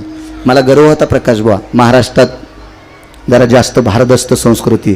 पण ज्यावेळेला मी परिक्रमेला गेलो मध्य प्रदेशामध्ये, 100 रुपये रोजानं साळ कापणारी बाई, 100 रुपये रोजानं भाताची कापणी करणारी बाई दिवसभर पदर पडू देत नाही. हरदा, होशंगाबाद, नर्मदापुरम, महाराणा प्रतापांचं वर्चस्व आहे तिथं. धर्मनिरपेक्ष महाराणा प्रतापांचं वर्चस्व आहे. आणि आता इथं आल्याच्या नंतर तुम्ही साडी नेसणाऱ्या बायका पाहिल्या, आनंद वाटला, आनंद. तामिळनाडूमध्ये सुद्धा साडी नेसणाऱ्या मावल्या पाहिल्या. खूप का का का का या तामिळनाडूच्या समुद्राच्या तीरावर सीताई साहेबांचं काही वेळापुरतं वास्तव्य झालं. सीताई साहेबांचं काही वेळापुरतं वास्तव्य झालं. इतका मोठा पुरुषार्थ तुमच्या तामिळनाडूमध्ये आहे. भगवान रामेश्वराचा अधिष्ठान आहे. किती किती किती किती प्रभुत्व तुमच्याकडे आहे. आणि इथेही तुम्ही नामाचा, भक्तीचा झेंडा रोवलेला आहे. पुनश्च एकदा तुम्हाला प्रणाम करतो. माझ्या वाणीला विराम देतो. विठोबार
महाराष्ट्राच्या मातीमधून वेगवेगळ्या प्रांतातून तुम्ही आलेली सर्व भक्तगण या तामिळनाडूमध्ये शेलम या गावामध्ये शहरामध्ये नगरांतरी वशी जे नागराची होईजे इथेही तुम्ही तुमचं अस्तित्व निर्माण केलं आणि धर्मपताका रोवली. फक्त मोजून 7 सेकंद भीक मागतो. 30-30 सेकंदाची. सगळ्यांना हातवरी करा. नमः शिवाय ओम नमः शिवाय हर हर बोले नमः शिवाय नमः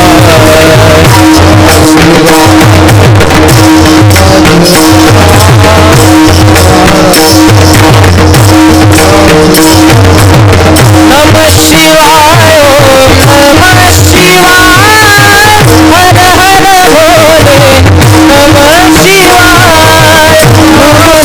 शिवाय ओम नमः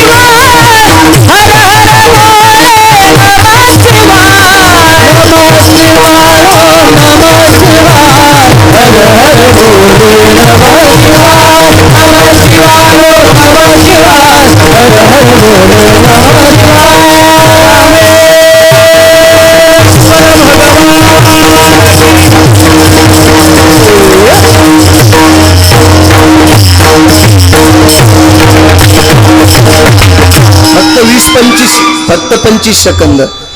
जय जय राम कृष्ण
हरी समाधान तुमचे खुर्च्या आता उठावे म्हणाले सरकारच्या बाजूला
प्रती आहे या संतांशी निर्वेचमध्ये तुका म्हणे आता उदार होई या संतांशी निर्वेचमध्ये ज्ञानदेव तुकाराम आरतीवाली आरतीवाली या नीट बसत महाराज बसा खुर्चीवर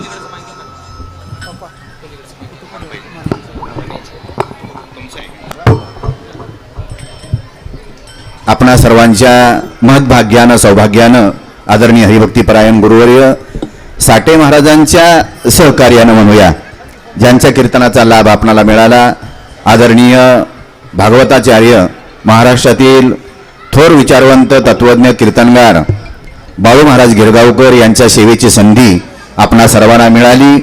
आपल्या सर्वांच्या विनंतीला मान देऊन महाराज हजर राहिले त्याबद्दल महाराजांचं आपल्या मंडळातर्फे हार्दिक आभार. आजच्या सुरुवातीला एक मुद्दा कोणाच्या लक्षात आला असेल तर बघा एकच अगदी 2 मिनिटाचा मुद्दा होता.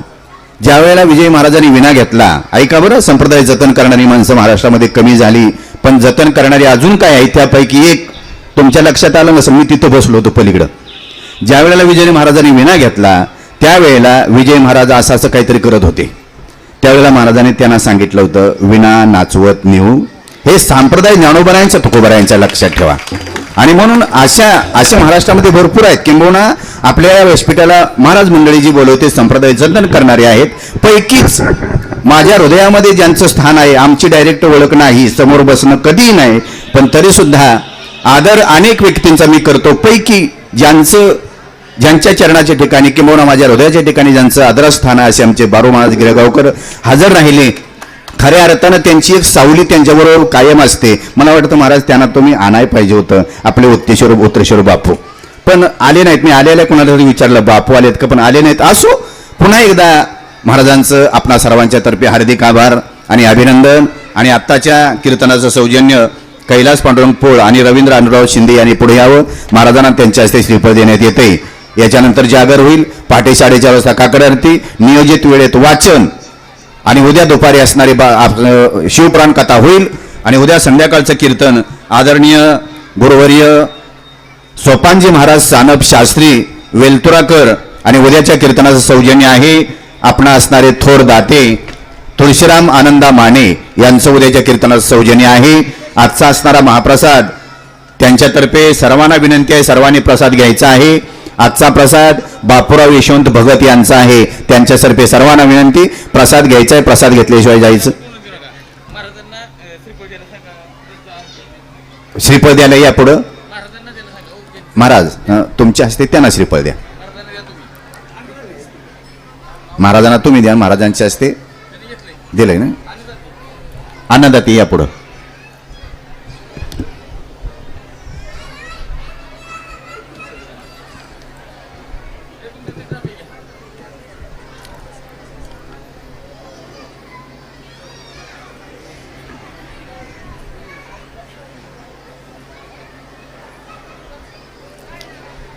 पुंडलिक वरदा हरिविठ्ठल. महिला मंडळी पाठीमागून उठा पुढचे उठू नका गर्दी करायची नाही. मुलं बसलेत काय पाठीमाग महिला मंडळी मुलं बसलेली आहेत मुलांची पंगत बसलेली आहे. ए प्रितेश कुठे आहे. हॅलो महिला उठू नका आत मुलं बसलेत उठू नका जागेवर बसा. आत मुलं जेवाय बसलेत महिलांनी कुणी उठू नका.